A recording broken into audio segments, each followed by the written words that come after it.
भूर्भर्व आदि 7 उधर्व लोकों का विवरण। श्री मैत्रेय जी कहने लगे, हे द्विज, अब मेरी इच्छा भवलोक आदि संपूर्ण लोकों के संबंध में सुनने की है। जैसी जैसी स्थिति तथा परिमाण उन ग्रह गण की है, उन सब का वृतांत आप मुझसे कहिए। श्री पराशर जी कहने लगे, उतना प्रदेश ही पृथ्वी कहता है जहाँ तक कि सूरज तथा चंद्रमा की रोशनी जाती है।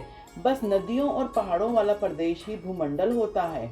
उतना ही परिमंडल और विस्तार भूर्वलोक है, जितना विस्तार तथा घेरा पृथ्वी का है। पृथ्वी से 1,00,000 योजन पर सूर्य मंडल है तथा मंडल से भी 1,00,000 योजन की दूरी पर चंद्रमंडल है। चंद्रमा से 1,00,000 योजन पर ऊपर समस्त नक्षत्र मंडल प्रकाशमान है।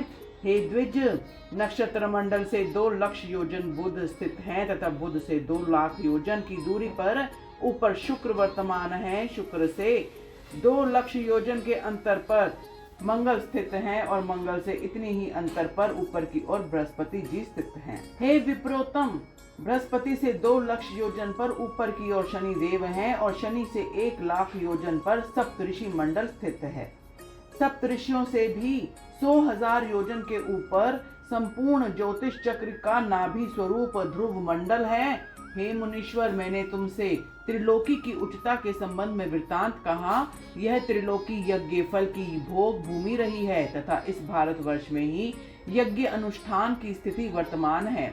महरलोक ध्रुव से 1 करोड़ योजन ऊपर है, जहाँ कल्प के अंत तक भृगु आदि सिद्ध निवास करते हैं। उससे भी 2 करोड़ योजन ऊपर जनलोक की स्थिति है, जिसमें ब्रह्मा जी के विख्यात पुत्र सनक आदि निवास करते हैं। तपलोक की स्थिति जनलोक से 8 करोड़ योजन पर है। इस स्थान पर बेराज नाम के देवता वास करते हैं। सत्यलोक की स्थिति तपलोक से 12 करोड़ योजन की दूरी पर है, जिसे ब्रह्मलोक भी कहते हैं और जिसमें पुनः ना मरने वाले अमर गण रहा करते हैं। भूरलोक का विस्तार तुम्हें बतला चुका हूँ। पृथ्वी तथा सूरज के बीच में जो सिद्धगण और मुनिगण द्वारा पूजित स्थान है, वह दूसरा भूर्वलोक है। सूरज एवं ध्रुव के मध्य में जो 14,00,000 योजन की दूरी है, आपको सर्वलोक कहते हैं। हे मैत्रेय, हे कृतक, त्रिलोक तथा जप, तप और सत्य तीनों अकृत लोक कहलाते हैं। इन कृतक तथा अकृतक त्रिलोकियों के बीच में महरलोक है, जो कल्प के अंत में जन शून्य हो जाता है, अधिक नष्ट नहीं हुआ करता, इसी कारण कृताकृत कहते हैं। हे मैत्रेय, इस तरह मैंने तुम्हें सप्तलोक एवं सप्त पाताल का वृतांत कहा है। इस ब्रह्मांड का विस्तार यहीं तक सीमित है। केथे के बीच के सदृश्य यह ब्रह्मांड ऊपर नीचे सब तरह से अंडकटाह से आच्छादित है। यह अंड स्वयं से 10 गुना जल से घिरा हुआ है और उस जल का समस्त भाग अग्नि से आवृत है। अग्नि वायु द्वार और वायु प्रकाश द्वारा घिरी है तथा आकाश भूतों के कारण में तामस अहंकार द्वारा से परिवेष्टित है। हे मैत्रेय, यह 7 परस्पर एक दूसरों से 10 गुणे हैं। महत्व भी प्रधान का परा प्रकृति द्वारा घिरा हुआ है। वह अनंत है और ना उसका कभी नाश हुआ करता है। वह संख्याहीन है, क्योंकि अपरिमेय, असंख्य, अनंत समस्त विश्व का कारण है। वहीं परा प्रकृति है, उसमें इस प्रकार के सहस्रों लक्षों करोड़ों ब्रह्मांड हैं। जिस तरह काष्ठ में अग्नि और तिल में तेल निहित है, उसी तरह स्वप्रकाश चेतन आत्मा व्यापक पुरुष प्रधान में वर्तमान है। जल के संसर्गों द्वारा जिस तरह वायु सैकड़ों जलों के कणों को धारण कर लेता है, उसी विष्णु भगवान की शक्ति भी प्रधान पुरुष युक्त विश्व को धारण कर लेती है।